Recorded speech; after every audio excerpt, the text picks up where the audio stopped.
cross-border pressure and provocations via land, sea, and now, of course, intensifying and ever more brazen breaches of European and NATO airspace.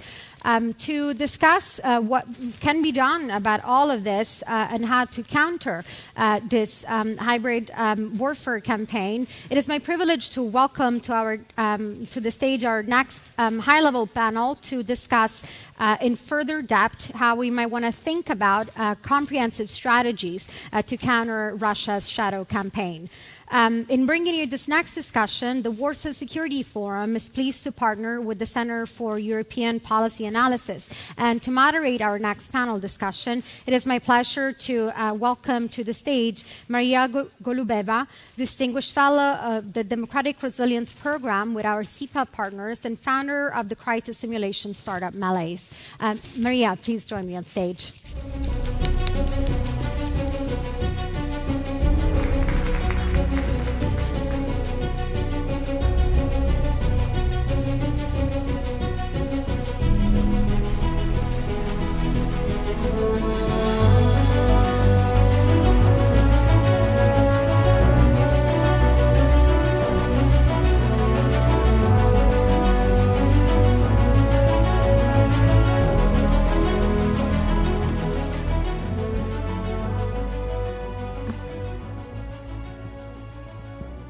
Good afternoon, and it's my pleasure to start this panel on Russia's shadow warfare. We will have a very distinguished set of panelists today. So starting from my left, from the far left, General Philippe Lavigne, who used to be Supreme Allied Commander of Transformation at NATO. Ex-Ambassador Julie Smith, who used to represent the US and NATO. Former Vice President of the European Commission, Margaritis Schinas, and also a current fellow of the Atlantic Council. And finally, on my left, Sir Robert Wallace, better known as Ben Wallace, the former Defense Secretary of the United Kingdom. So just to introduce the topic very briefly, we all hear about Russia's hybrid attacks on the West on a daily basis. And sometimes when we don't hear about Russia, we still think this is a Russian hybrid attack. And often we feel this we do it instinctively, but we actually say it with some grounds. So Russia's strategy about hybrid warfare is peculiar in the sense that there is no strategy, there are no clear goals, but there is a tendency to escalate. There is a desire to not just to test what is possible and to test our defenses, to test our readiness to respond, but also, of course, to instill fear in our societies and to exploit the democratic institutions that build the basis of our societies, of any free society, really. So what is happening is actually the weaponization of the everyday. We see attacks on not just on undersea cables, but also on energy companies producing electricity, wishing to cause blackouts. We see attempts to undermine democratic elections. We've just scored a victory. I mean, the democratic world has scored a victory in Moldova, where elections were won by the pro-European and pro-Western forces, but it has been a tough fight, and Russia has invested, according to some estimate, about 1% of Moldova's GDP in this effort, together with its proxies, Moldovan oligarchs. So there is, in fact, a constant attempt by Russia to undermine not just Ukraine, but also the West, and especially Europe. With this in view, let's maybe ask our very distinguished panelists about where we are today, but much more importantly, what we have to do in order to be stronger in deterring Russia from these activities tomorrow. So to start with, I will probably start with General Lavigne, as he's been introduced first. And the question is, what has NATO learned from Russian hybrid attacks of the last few years?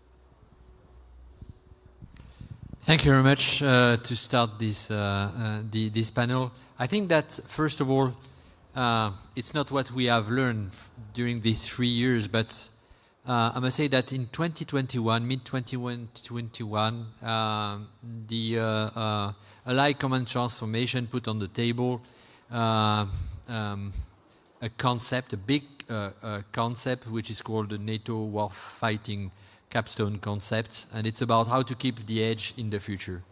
And we've got 5 imperatives, and the first one was about cognitive superiority. How to protect our brain, how to take into account disinformation, how to, and even more to be to shape this environment in order to be able to keep our freedom of understanding and our ability to decide. The second imperative is about layered resilience. What does it mean? It's not only the resilience of the military organization or equipment or forces.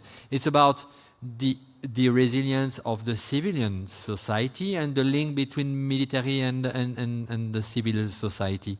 And it's about civil-military coordination, cooperation, in order to be more resilient. And of course, in this, it's about protecting the critical infrastructure. You mentioned energy.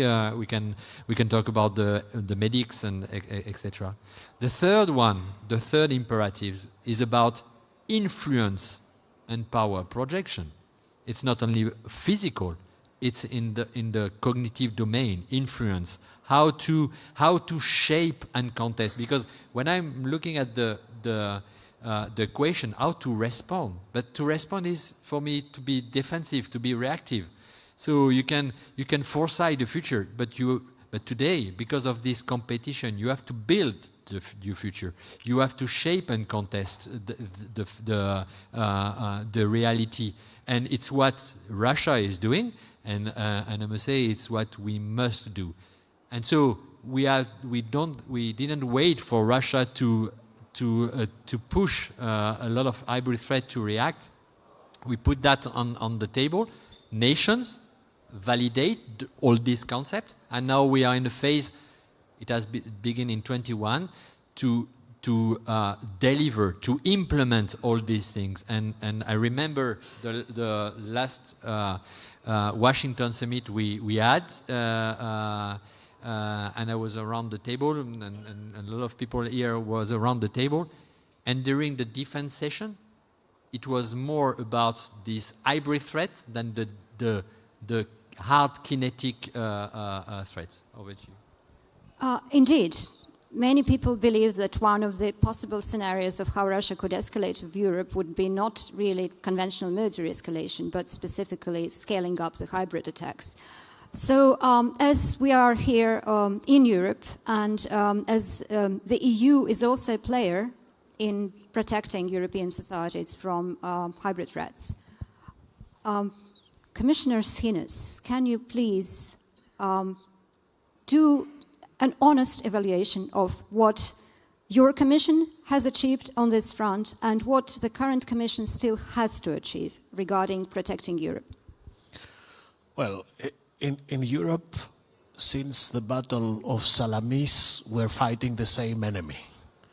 Authoritarian leaders who want to destroy what we represent, what we stand for. That's the pattern, it has never changed. The difference was that in 479 BC, the Persians came with ships.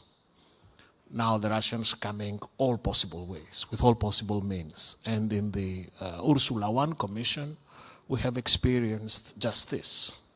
The instrumentalization and the hybrid attacks were structured in a way which was continuous, intense, deep, and in certain ways unprecedented.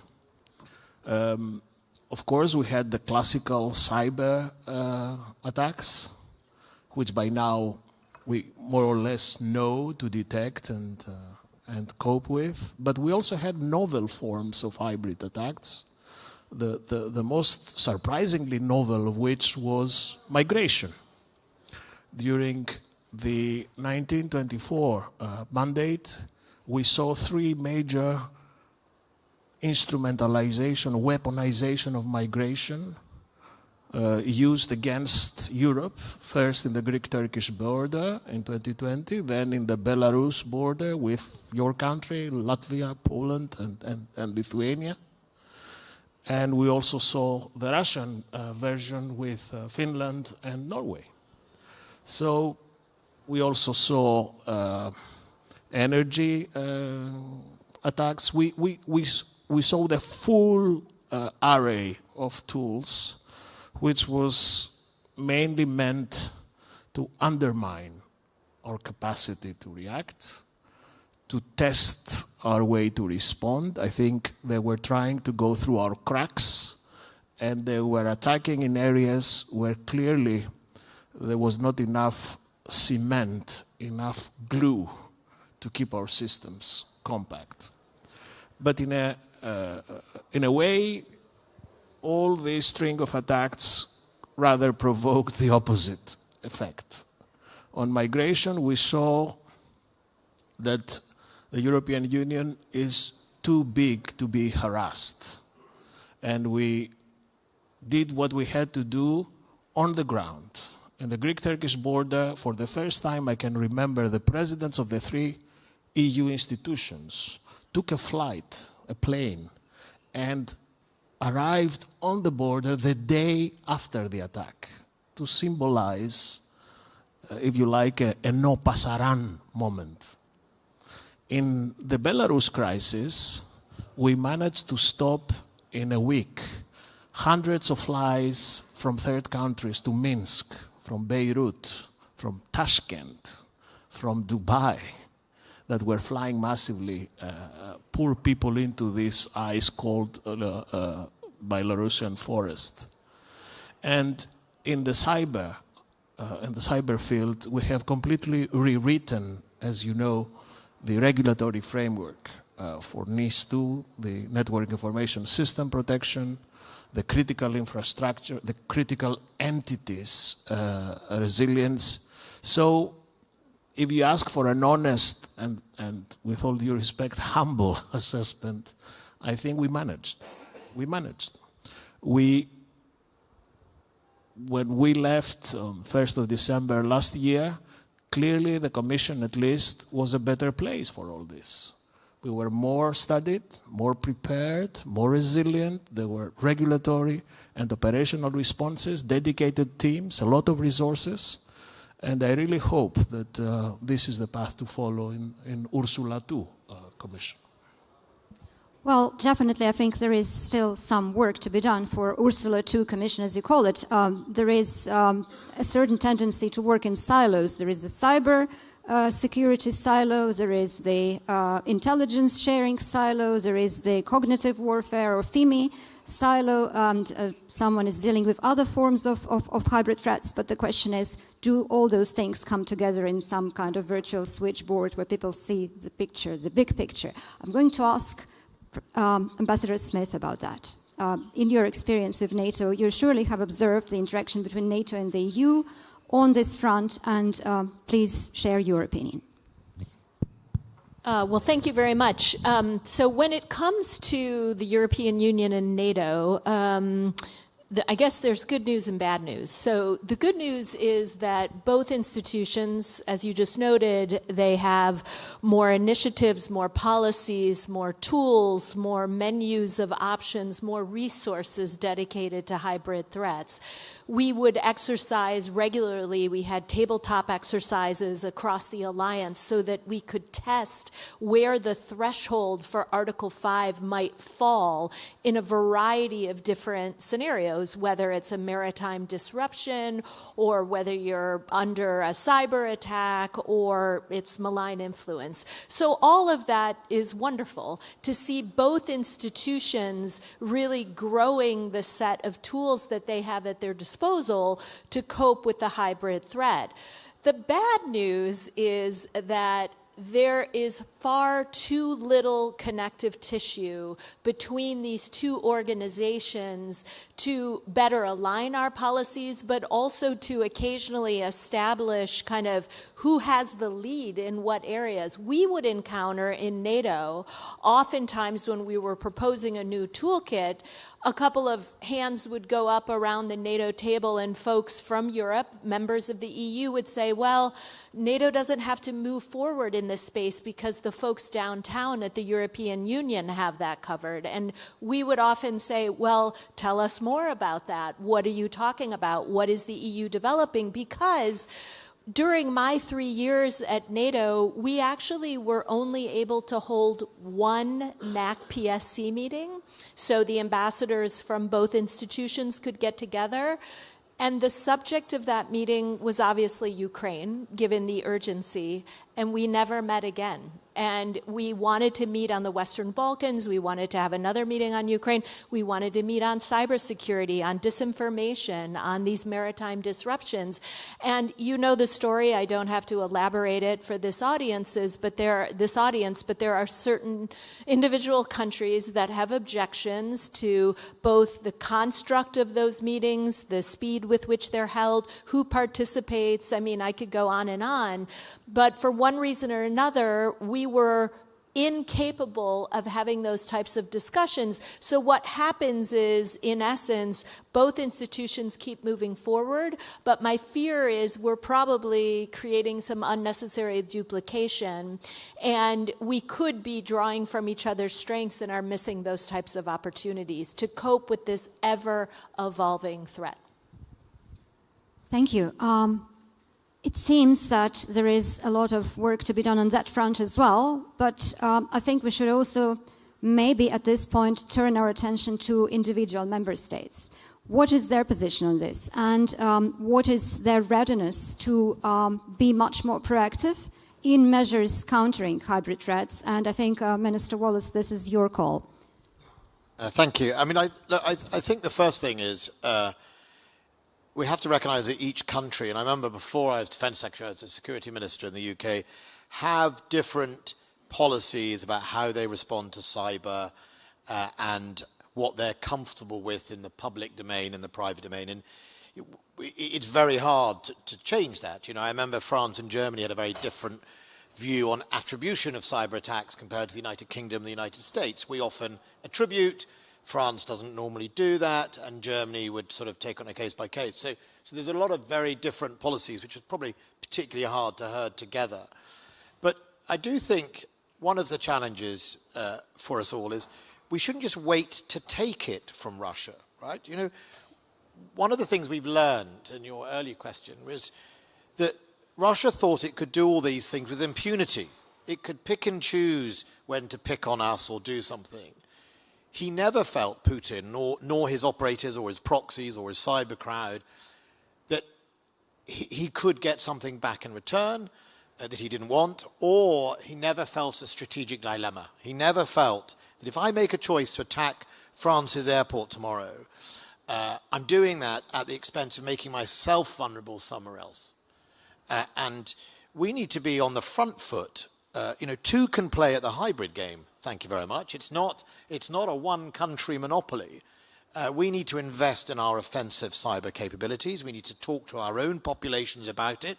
We're very lucky in Britain. We've had a grown-up conversation without it being embedded in conspiracy theories. We have set up, and under my watch, we set up the National Cyber Force. It's half GCHQ and half Ministry of Defence. It's a very, very large capability for offensive cyber. We use offensive cyber regularly in a whole range of areas, including organised crime, counter-organised crime, including counter-paedophilia, including counter-terrorism, and including hostile state. And the public are happy with it. They're comfortable with its existence.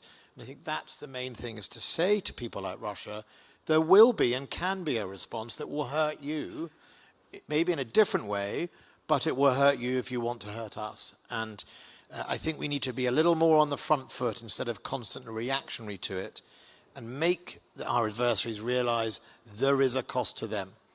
Who knows who is hacking a Jaguar Land Rover at the moment and causing untold millions? Who knows who's helping to sort of put on edge the airports in Denmark and Oslo in Norway. But if we know who it is, we should cost them something.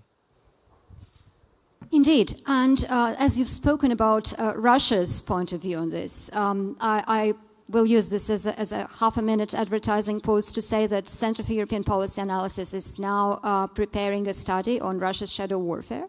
We do have a few chapters in the beginning, which are going to be published very soon, which specifically address Russia's approach to hybrid warfare, which indeed is quite peculiar in the sense that they are not afraid, for example, of exposure. Exposure to them is projecting strength, so making our societies potentially afraid of what Russia can do. If they are exposed, then this projects strength. If they are not exposed and they manage to conduct an operation, this also projects strength. At least that's what the internal understanding of the Russian apparatus is. And of course, they use proxies, many of whom are disposable and can be only used once, which is not something that our countries would do, I think, for ethical reasons. So the question is, this approach is quite forward-looking in a sense that, yes, offensive cyber is perhaps one of the most effective ways to respond to Russia's hybrid attacks. But would European societies, big countries like Germany or France, prepared for that? I would probably want to ask Commissioner Schinas about that. Yes, let's be honest. There is a problem that in certain capitals for member states, there is still a certain mentality that goes, I'm now simplifying, that goes something like this, that, okay, if Brussels is attacked, we are not attacked. It's Brussels. They will sort it out. When you say Brussels is attacked, you mean the EU is attacked? The institutions, yes. I mean, these capitals, at least in the past, there was this feeling that they did not have the sense of being the common shareholders of a company called the European Union of Cybersecurity. As the minister said, they prefer to do it their way, in their own turf, with their own people, with their own resources, and let Brussels work it out. This has been changing. I still remember, I was the Commission chief spokesman at the time, the first time that the then Ukrainian President Poroshenko visited the European Commission headquarters to visit Juncker. The meeting was scheduled at 3 in the afternoon. The moment that Poroshenko stepped into the Berlaymont, the whole IT system of the Commission collapsed at 3 o'clock sharp. And it was re-established at 4:30 when he stepped out. So this was the message, we're after you. This is why are you seeing the Ukrainian president in the Berlaymont? There is a price to pay. So I'm saying this because as a result of this and other incidents like that, we managed to develop now systems to detect, deter, cope in a way that something like this will never happen again. But this has not yet translated into an ecosystem of cybersecurity which is finely tuned in all capitals with synergies, real-time resource. We are working on that. We have a dedicated agency, which is, by the way, based in Athens, ENISA. We're doing lots of good work. We're dedicating lots of resources. We have dedicated teams, but we're getting there. We're not yet there. I saw General Lavigne wishing to add something on this question. Yeah, it's just about the French perspective and this offensive or proactive defense. I think that it was in 2017 where we put on the table with the Minister Florence Parly this offensive cyber strategy and vision and of course to implement it. And of course before it was a lot of preparation of our population in order to speak about that, because it's about education of the people in order to be sure that they understand what are the stakes. I think that there is another, we are talking a lot about cyber. I think space is another space domain. It's another domain where we need to step up. I think it's not only to be defensive, it's much more to be proactive defense, and even more. I was in the last Colorado Springs Space Symposium and with the space commander, and we are talking about defense counter space and offensive counter space today. And it's not only in space only to observe, because it's not only about connectivity, it's about keeping our freedom of action in space. Because there it's first of all, it's much more than a competition. It's about high maneuvers of satellites coming very close to the others, and of course, and when they are close, they can jam. They can destroy the optic system. So, and we are not